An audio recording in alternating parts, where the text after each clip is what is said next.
Hey, my name is Dafa Akram, and I work as an LSA in Dubai Schools Al Barsha. That is my second year and my third year in UAE, and I'm so glad to be presenting this forum today. We're going to talk about successful school year, strategies, and professional practice. Can we go to the next slide? Okay, first, all when you join the new school, it's going to be so hard to you and so messy, and you don't know what to do exactly. So I hope this will help you a little bit to understand what you should do. First, you have to review school policies, vision, and expectations, and familiarize with classroom, resources room, and specialist areas. So when you join in a new school, you know that there is rules in this new school, there is policies you have to follow. So for example, in my school, we have a dress code. There's a lot of schools in UAE, they don't have any dress code and everything like that, but you have to be so aware about the policies of your school so to be more professional. And you have to meet your to see your classroom, to see your teacher, and to be more aware about where you're going to sit with your student, and the resources you need, and where is the resource room, where is the inclusion you're going to be in. And that is going to be so important for the beginning of the year. Then you have to prepare their look kit, visual schedule, which tool, and reward chart. That's so important, especially if you're dealing with autistic kids or ADHD. They need a routine. So you will really need visual schedules for them. From the beginning of the day, you will tell them today you will have this, you will have this, you will have this. So they like to be in a routine. So it's going to be so useful. And the bit tools, when they are having issues or anxiety, they do really need these kind of things. It will make them calm down and they will continue their day.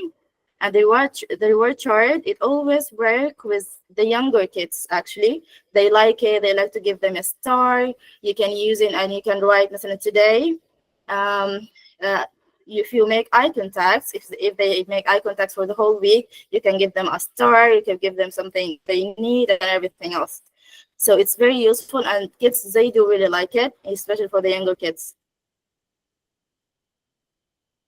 Okay, so I'm just going to add a little bit here, Dua. So this is just some samples of the tools that you can use. The tools that are available, there's an extremely huge number of tools.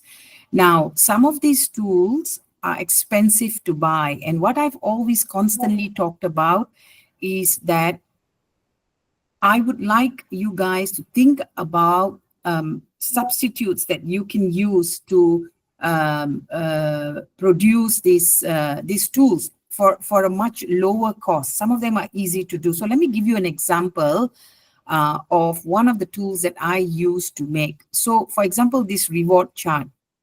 Buying a reward chart is not expensive, but it's not personalized. So what I did was I used to print out what the child loves. Sometimes I would put a little photo of that child, create that and then have it print out. So it becomes a very personalized reward chart for that child.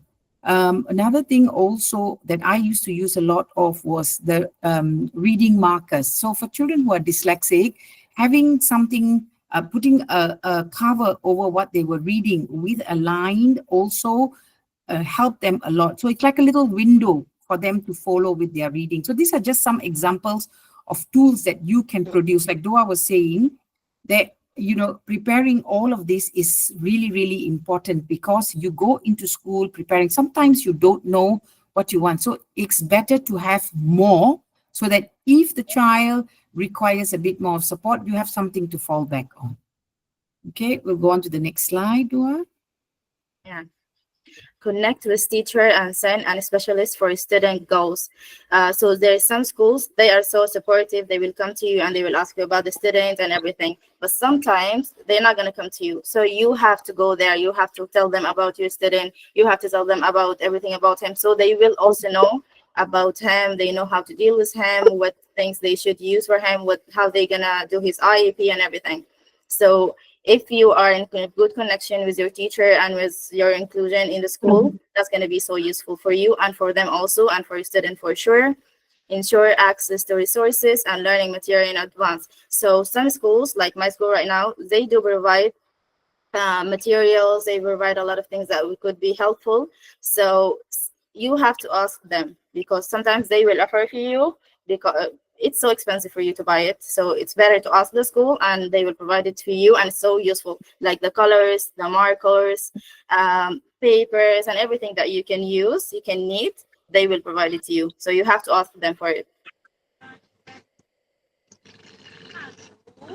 You can go to the next slide.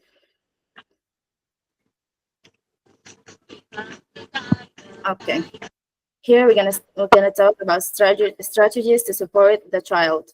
Use visual support, like I just said, schedule picture cards, social stories, keep motivating high, reward charts, stickers, and visuals. So some of the kids, they need visuals. Most of them, our kids, they do really need visuals. So you will need the picture cards to show them how to smile, to support them emotionally if they don't know emotions, or for the CVC words.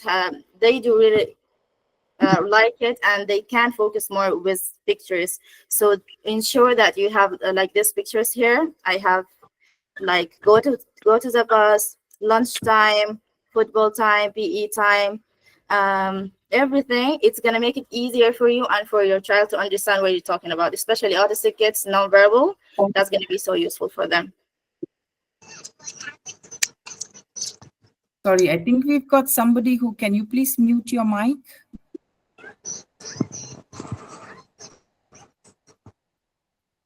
And for the stickers, all the kids, the younger kids, they love stickers, they love stars, they like to give them gifts. Please, if your school doesn't like to give chocolate or any sweets, be so demure, because in my school, for a reason, they do really have a very problem with sweets. So don't provide sweets to school. That's going to make them more hyperactive, and you won't be able to work with them. So don't bring sweets for them. Give them anything else except the sweets and chocolate, please. Okay, so just speaking further about this. So one of the things that you need to be aware of is that the type of food that children with additional needs are very, very affected by. Sugar is one of these things that affects them very badly. So if you have a child that is already not focusing, is already running around, you do not need to give them sweets to make this further. Speak to the school about the policy about food and giving treats. Now, a lot of schools have very strict policies. Allergies are another issue. You need to be aware that allergies can be life-threatening. Some children have so severe allergies that they can die from eating something that is not right. So we may not be aware. It is important that you know, all right, what sort of treats you can give. So I highly recommend that if in case you want to give a food, you speak to the head of inclusion, speak to the parent, because in some cases, the child may be very motivated to work according to the type of food they get. So it would be best if you ask for food to be sent from the house, which you can use as a treat. Of course, not their lunch. Please don't use their lunch or their snack as a treat. No, that is their food. That's different. But if you want to motivate them with something else, so sometimes the parents may send some cut up fruits, which you need to discuss with the class teacher that you want to use that. So remember, you are not alone. The collaboration with your inclusion team is very, very important. You need to speak to them about everything that you are doing.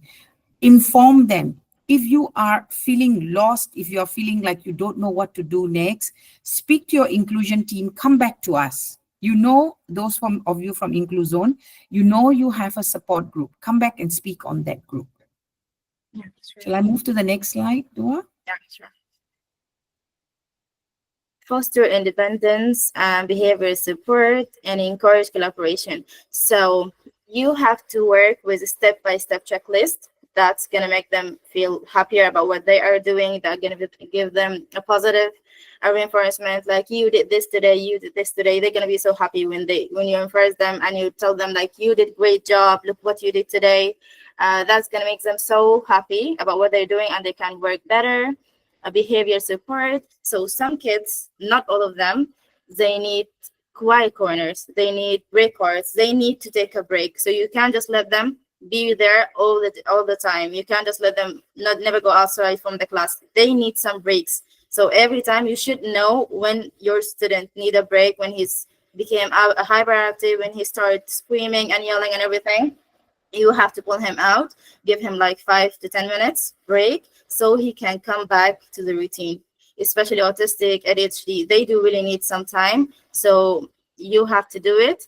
And in collaboration with peers, don't let them all the time be with you. So I know some of them are so difficult to handle and you can't be away from them, but still keep them in the group when they're working together. You can sit with them also. You can help other kids just to let them know, like, I'm not just with you. You're not alone. You don't have friends. They have to make friends. So let them work with groups. Stay with them. Sometimes if you feel they don't have any behavior issues, you can just stay away for a little bit and watch from a distance to see how he's going to behave with them.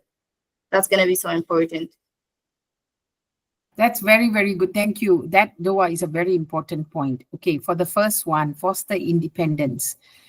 Now, as LSAs, when you take on a job, you must be aware that your job is to work yourself out of a job because that's what you want to do. You want your child to become independent.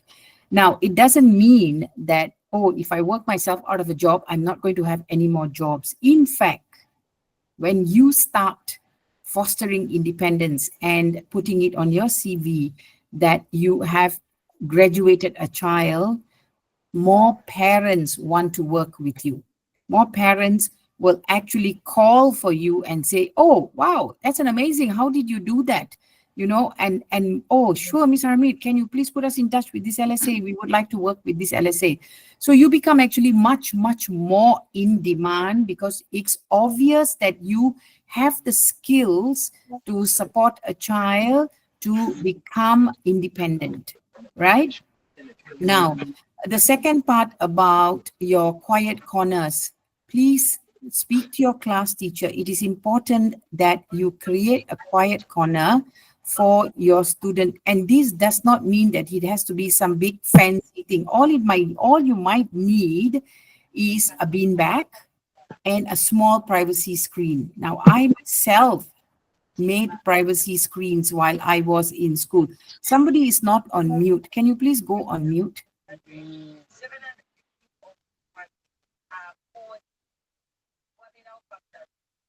Okay.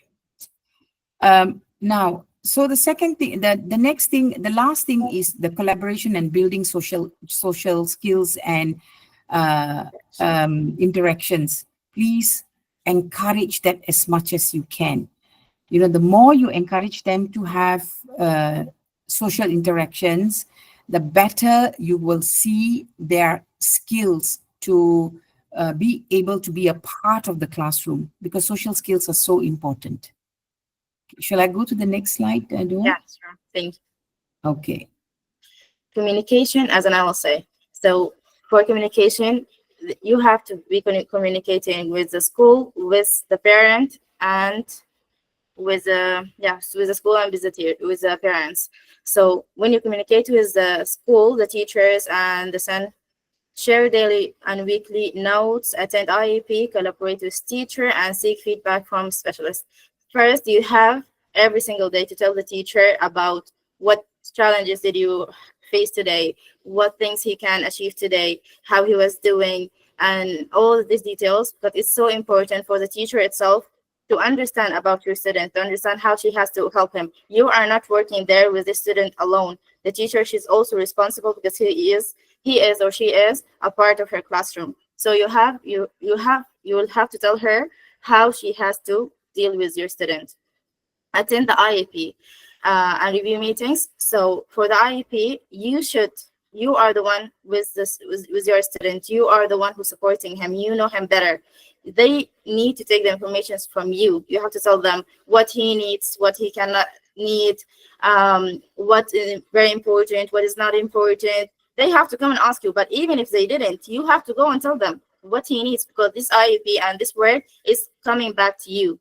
What he will do, what he will achieve, it comes back to you. So you have to be so aware about it and tell them very well about what he needs about behaviors, about social, about academics.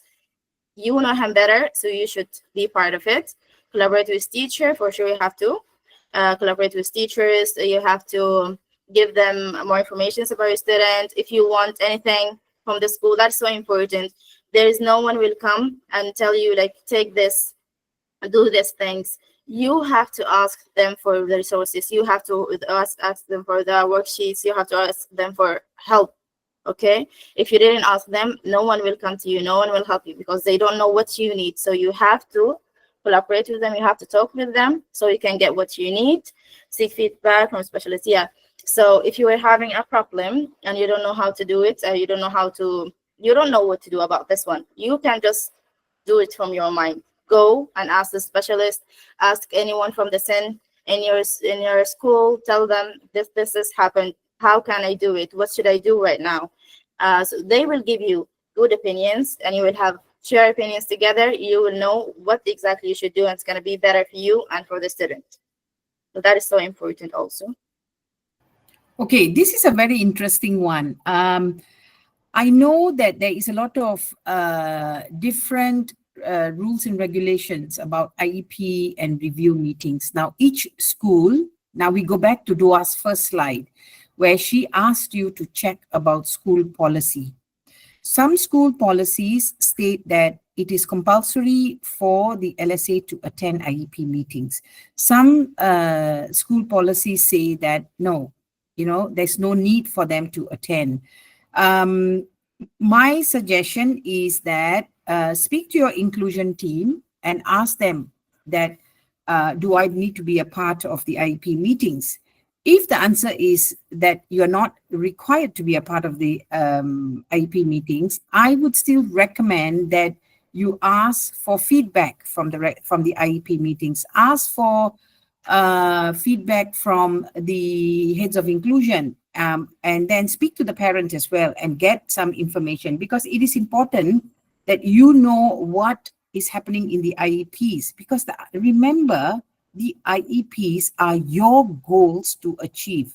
Exactly. In the IEPs, there are very clear goals that say, okay, the child should be able to do this, blah, blah, blah, blah, number of weeks, blah, blah. So you are actually working from the IEP. So when there is a review being done about you, or when there is a comparison being done about your ability to support that child, it will go back to the IEP. And if you have no idea, you have obviously failed, because you can turn around and say, oh, I didn't even know there was an IEP.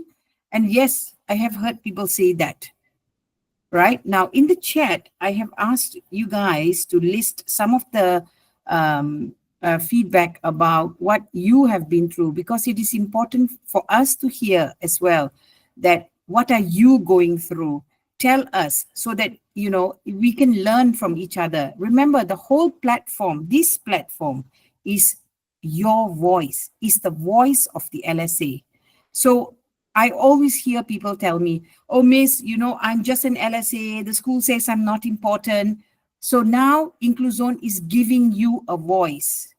They are telling you, you are important. And I have said this for the last 20 years of being in schools, 20 years of working with LSAs.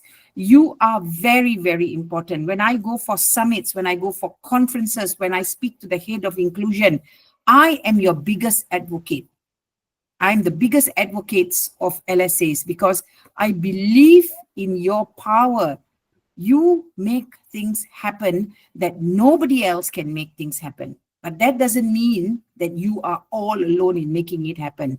You need to work together with the others. But in order to do that, I need to hear your voice. I have been calling out to you guys, come on the platform and talk about your experiences. I had Doa who came up, and I'm very, very glad.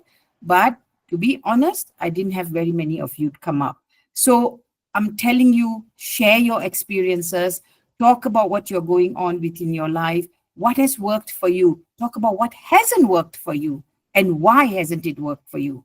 So then the next time when we make a presentation about communications as an LSA, I may add more things because you have given me feedback. You have told me, Miss, this is blah, blah, this worked, this didn't work. Why are you saying that? You know, uh, um, there, I think you should add this. I'm always listening because you will always be number one. Okay. All right. Next slide. Oh, is that the end? No. Oh, sorry. Okay.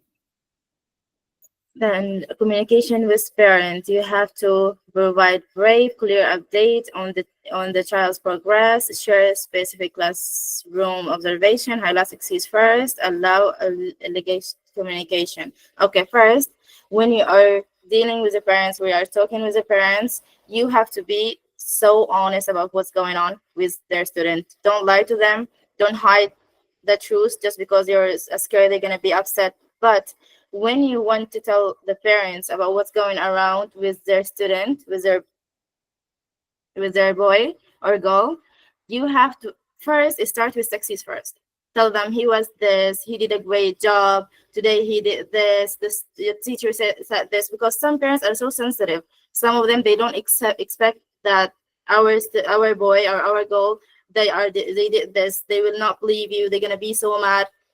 Never mind what they are doing, those are their kids and they love them, they feel so bad about them. So when you want to tell them about something happened, be so demure and be so gentle. Don't hurt them feelings. Don't go straight like your child did this, your child was very bad today, he did this. No, first tell them a good thing happens, then this thing happened, I want to know how we can fix this problem, so it's going to be better and it's not going to make them feel bad about what happened. And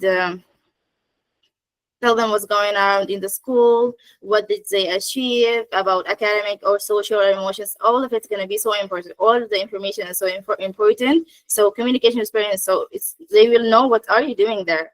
They will know that you're not just their nanny going sitting with them. No, that you are working and you are doing something. So you have to tell them nothing.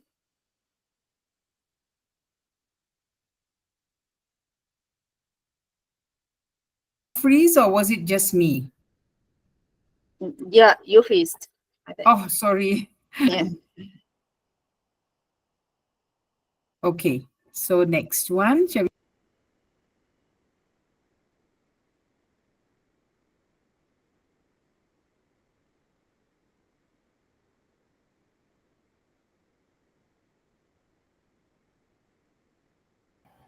Am I back again?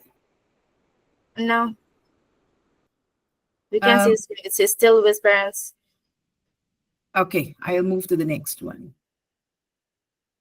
Okay, finding the balance. Communication regularly without overwhelming parent. Keep update student focus, positive and constructive. Respect boundaries by ensuring all parent communication is coordinated with the class teacher. So it's the same thing what I just said, but you have to follow this. You have to always communicate with them. Don't always go to them and you have to respect the time. You can just go to them at 9, 10 p.m. to tell them what happens. Tell them exactly what's going on, to be positive, the positive things, and respect boundaries. You can't, if there is something that the teacher should inform for the parents first, don't go and run and tell her what happened or him what happened. You have to wait after the teacher talks to them, so then you can go and inform the parents what happened, because you don't want to have problem with the teacher working with, because you're gonna see her a lot. So don't make problems if not needed. Okay, thank you. Thank you, Doha. I love the way you said don't make Because problems. yeah, Okay, because I heard a lot of things going on that some girls, they have problems with the teacher, and you should not make problem with your teacher if yes, she's okay. if she's Your teacher is there to support you. Your teacher is not yeah, there as your enemy. Your teacher is exactly. there in the classroom and she's also trying to support this child. So don't go in there and think that you're smarter and you know more. Because I've had so many issues about this. Oh, I think my teacher doesn't like me. No, your teacher doesn't have time to not like you. Your teacher knows you're there to support the child. So she will, of course, try her best to work with you. Yes, sometimes there is a personality clash. which is very normal because not everybody is going to be your best friend. Your parent is not going to be your best friend. Your parent is very kind and they will appreciate everything you done. But remember, their child is number one. That's more important for them.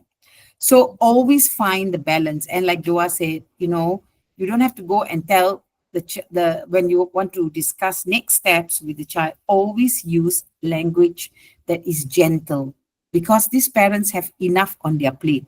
They don't need somebody else to come and be hard on them. They have so much going on in their life. All right. So I think we'll go on to the next one because sorry guys, I just hope my internet stays till the end.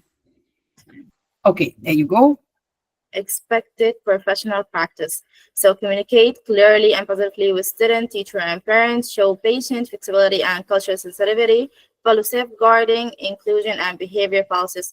This one is so important about cultural sensitivity. So in my school and government schools, you should be so aware about their culture and sensitivity because they do have a lot of they are strict about a lot of things because they're Muslim. They don't want any other cultures in there with their kids. They don't want them to interact with other things. So you have to be so aware. Don't tell them things about your country. Don't tell them things about your culture because kids, they will love you. They will try to do like you. Don't put anything else except with their cultures. Talk about only their things. About, like I just told you, in my school you have to wear very proper clothes in our school. So it's a Muslim school. It's for the government. So you have to respect that thing, and you have to be so flexible about everything's going. Don't take it in your heart. No one is trying to hurt you. No one is against you. You have to be so patient also with your student. If anything happens, if you felt like you're tired or something that pissed you off that you can't go through, just take a break. If you take 5 minutes or 10 minutes break, it's fine. You can take breaks. I know that in most of the schools, they don't have breaks for us. In my school, we don't have breaks. It's fine. If you were nice with your teacher and tell her, I'm going to leave him for 10 minutes. If he don't have any behavior issues, she will be fine. If he has problem issues, you can take them to inclusion room. You can let him sit there and take like 10 minutes, 15 minutes break. You can come back. Don't overwhelm yourself. Don't be upset. You can take breaks. It's fine. No one will judge you. No one will say anything. Just take the proper time to do it. And about the safeguarding, I think most of you, they take the safeguarding at a school, but I will like to say it again about safeguarding. And your student, you have to know if there is any problem happens, please don't talk to the child by yourself. First, you have to inform one of the school. Don't be so upset about having, oh my gosh, if that really happens to you, don't do that thing. You have to be so calm. You have to ask him, like, what happened next? You have to talk in a proper way. Just take the information and go tell it to one of the anyone in charge in the school. If that thing happens, also, if not with the student you are supporting, with another student, is still go and inform the school. That's not going to harm you. You are doing something good, so you can inform the school about what happened. Don't get yourself into problems. Don't go there. Don't try to solve the problem by yourself because it is not your responsibility. If anything happens, it will come back to you. So be so aware from this and don't put yourself in trouble.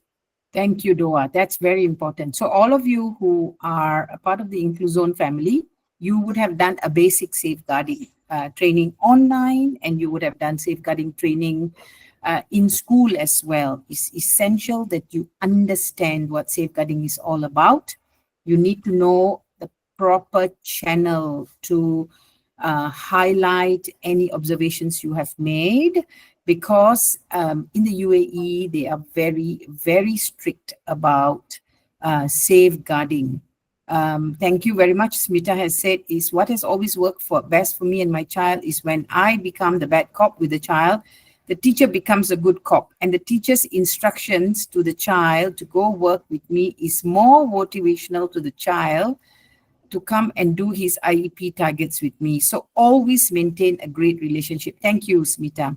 We are we are definitely, I think now we have definitely stressed the importance of teamwork, of collaboration, and that's something that Incluzun is very, very, very, very, and I stress the word very, very, very, very, always stressing on. Let me go on to the next slide.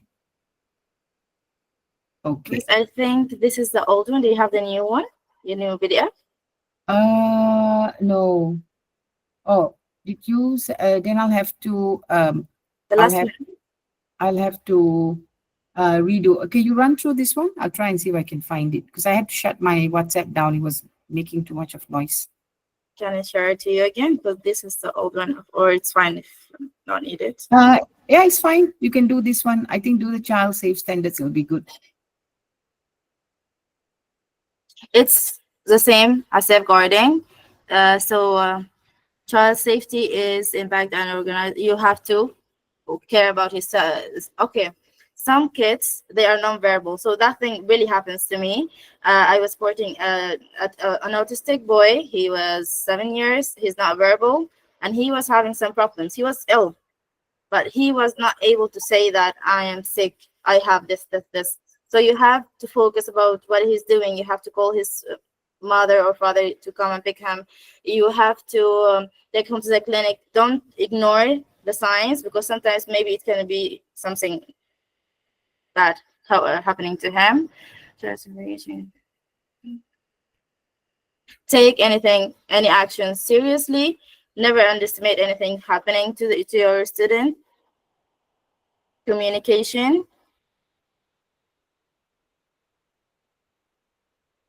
If your child is being bullied, if you saw any bad behaviors from other students, please, you have to tell someone. Because for me, I had a problem with my student. He was being bullied by one of his friends, and he started to refuse to come to school. He don't want to come to school. He don't want to study. He don't want to stay in his class. He was so upset about what's going on. He's so sensitive. One of his problem, and one of the things we were trying to fix in his IEP, that he's being so sensitive. So we had to deal with this as a very serious matter, because bullying is not a proper thing to happen in a school or anywhere else. So we had to go and contact with the other kid parents to talk with him, talk with his parents about what other kids are doing. And that lasts for also almost 1 month. So after that, the problem solved and he was back again, and he's not worried about what the kids are doing, but that will take you a lot of time to fix. So you have to be so aware about what's going on to your student. Okay, yeah, this one is right. Yes. Okay, maintain documentation and track students' progress IEP, seek professional development, and reflect on practice. So to track the IEP, you have to track his IEP. As I told you, it's so important for you, and that is your job that you should be doing. Pot. Close your mic. Yeah, thank you. Seek professional development. Okay, about the IEP. What is IEP? It is the individual education plan that the school will put for your student, and you have to be involved in it. This is an example for the individual education plan that I was doing before. So after the school end and after each semester, they will give you one of these to fill it in. So it's going to be the basics, like making eye contact. It has all the days. I don't know if you used it before or no, but it's so important. It has all the days from the beginning and the end, like maybe 3 months, 90 days. You have to write this in Monday. Did he make eye contact or no? In Thursday, did he make eye contact or no? After that, you will give them this data and they will calculate it, and they will see if this IEP it was working. He did it, he's successful, or he didn't. So it's so important. I used to work in it and so useful. If you are doing and you need any information, please ask in the comments. Okay, so what happens with an IEP is that they will give you this. The IEP will have a certain number of targets. It will not be more than 4 or 5 maximum, based on the skills that you want to develop more than anything else. So what they will ask you to do with the IEP is they will also ask you to track. Like, for example, now, one of the things that you want to focus is tabletop tolerance. So you want the child to work, maybe say 3 minutes tabletop tolerance. So the child works for 3 minutes at the tabletop. Now, they will give you a tracking sheet. So the child could be running around. So 3 minutes may seem like, oh, it's nothing. But let me tell you, when you have a child that's running around, 3 minutes is a big deal if you can get the child to sit, because it just doesn't start straight at tabletop. What you are building is you are building an understanding of what it's like to follow rules. So the tabletop tolerance will be usually the last one to come, because there will be group work, there will be following the one-step instruction. So it all will start from there. So when your end goal is to build tabletop tolerance for 3 minutes, you need to go back to how do I start this? You need to break it down into smaller steps to achieve this. So for all you know, even to tell the child, bring the red ball, right? So that's already a 2-step instruction, because the child needs to know what a ball is and to bring it to you. So when you break things down into things like that, then you understand, oh, right, okay, it's actually quite a big task. So you can actually look at the IEP task and say, okay, this is my task and how do I want to achieve it? You put your steps down and then you track them, and then you can put them down as working towards, not achieved, working towards, or you can say achieved. So based on this, what Dua was trying to explain is that there is a percentage calculation that we will do at the end of the term to see what percentage of successes this child have. So usually you can put your targets for yourself to say, if the child has achieved it 4 out of 6 times, then you know that it has achieved. So go back to what we talked about. Remember, SMART targets, SMART, SMART targets. They have to be specific, measurable. What was the other one? I can't remember now. Achievable. And there has to be a time measurement for it. Now, I can't think of but SMART targets is what is supposed to be on an IEP. Thank you, Sukhwinder. She says, what works well, as my experience in working with special needs students, is having brain breaks. Many interesting ideas for brain breaks activities help both the teachers and the students. Yes. So one of the things that I want to target this year will be specifically, I want to do one forum on creating tools that are cost effective, easy to make, and useful. Another one that I'm targeting is the mental and emotional health of LSAs. How are we taking care of each other? How are we taking care of ourselves? How are we being valued in the environment that we are in? So I want to bring a counselor on and we will talk about that. Okay, there you go. 5 ways to update. Dua, take over. Ways to update parents, as I said, weekly newsletter, email summary, and digital portfolio, and parent teacher meeting. So I already said most of them, but what is so important to talk about the sharing photos or videos. So when you are sharing in photos or videos where the parent, please don't let any other kids to be there in the photos. That's going to make you a very big problems. A lot of girls had a very big problems by sharing other kids' photos, and you have to, parent teacher meeting. Some of the schools, they will like you to be in those meetings, and sometimes they will not let you in. It's fine. You just have to let them know about the students and everything's going on. So what is the most important one is about sharing videos and photos. Just be so aware about what you're sharing for the parents, because in my school it's not allowed to take pictures of other students. It's not allowed to share their pictures. It's not allowed to send it, even if for another parents. So Yeah, don't do it, please. yeah, that is a big, very big taboo here. Even when we display anything, if you notice, we will block out the child's face of anybody else that's not around or not around there. Even for your own child, you have to make sure that they have permission from the parents to share these videos with them.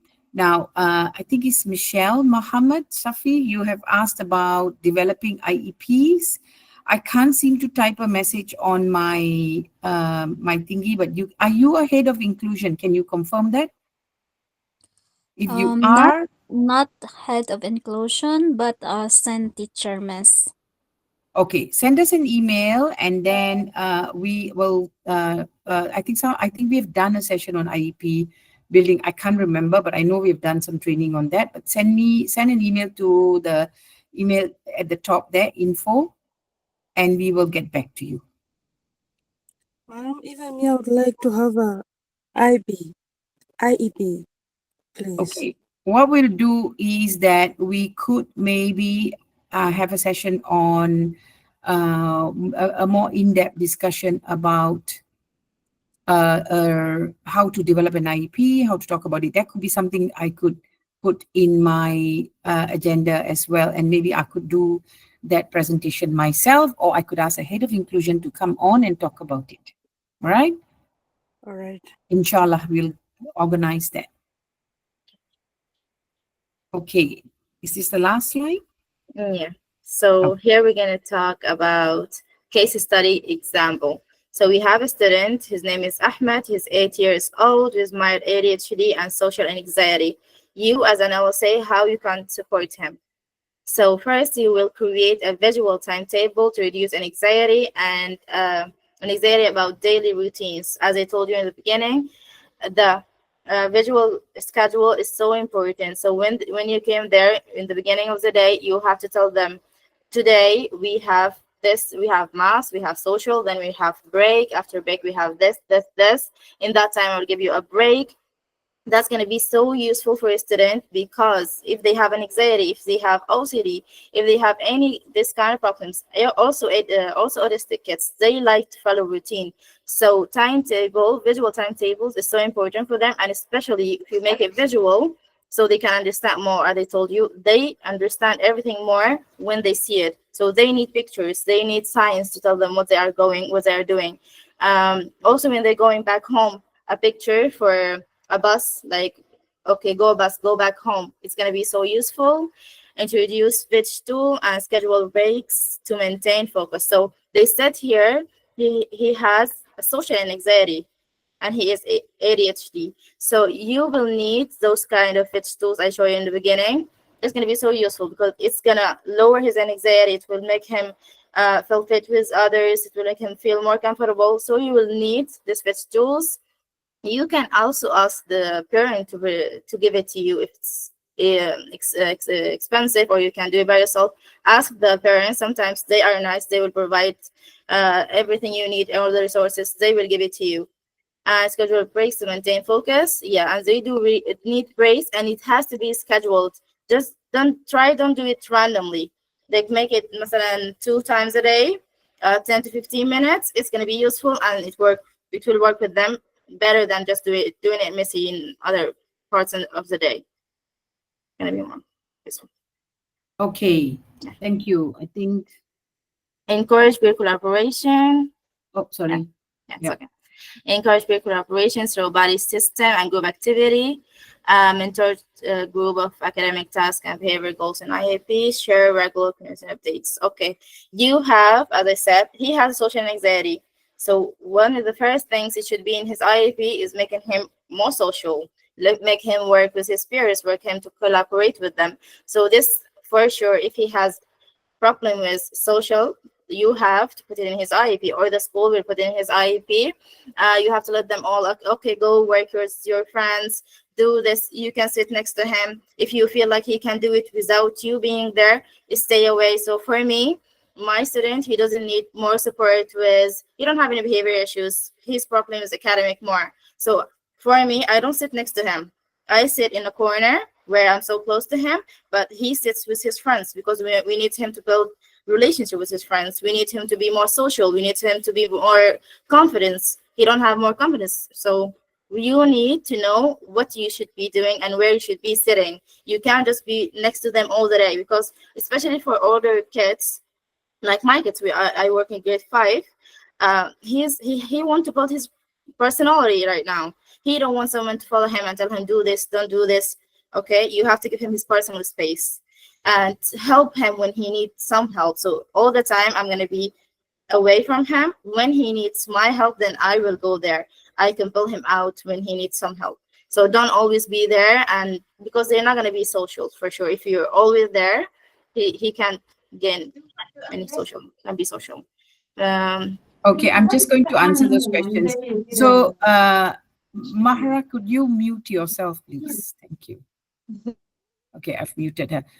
Now, for pictures for departmental documentation, should not be a problem, right? Because they keep those mainly for tracking. As long as it stays in the school itself, it's fine. So, Sheila, that's your answer. Thank you, Mandeep. She says, give simple and clear instructions to the child. Definitely. So I asked for suggestions on what else we can do to support this child. So these were the extra suggestions that were given. Now, Hiba, I have no idea what approval you are asking for Community Development Authority to start working.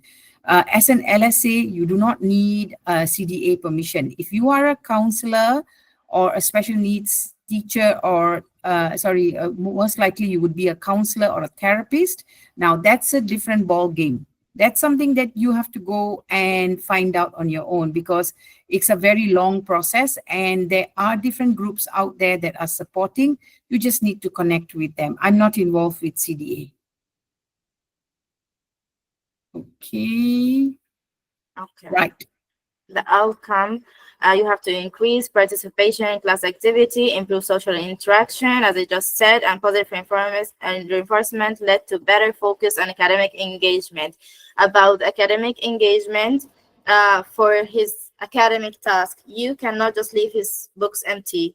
If there is a task and it was hard for him and he cannot do it, you have to modify some worksheets for him. You can ask the school for it. They will definitely help you how to make this other worksheets and easier worksheets. You can add pictures in his notebook. You have to put something. You have to make sure that all the tasks they gave it to him or to her in the school, it's done. You have to make sure about this, because academics are so important. You are in school, so you should be aware about the academics as well, social and participation and everything. Conclusion, a successful school year, you require preparation, strategies, and professionalism. A positive and inclusive environment supports students succeed. Effective communication and teamwork enhance academic, social, and emotional growth. That is all what I just said in a few sentences. Thank you. That was a really good sum up. So basically, a successful year depends on you yourself. Do not walk around blaming the whole world and saying, oh, you know what, my it's not working out because. If it's not working out, ask for help. If you are struggling, ask for help. Approach your colleagues, approach your inclusion department. It is important that you approach people to say, okay, it's not working out for me.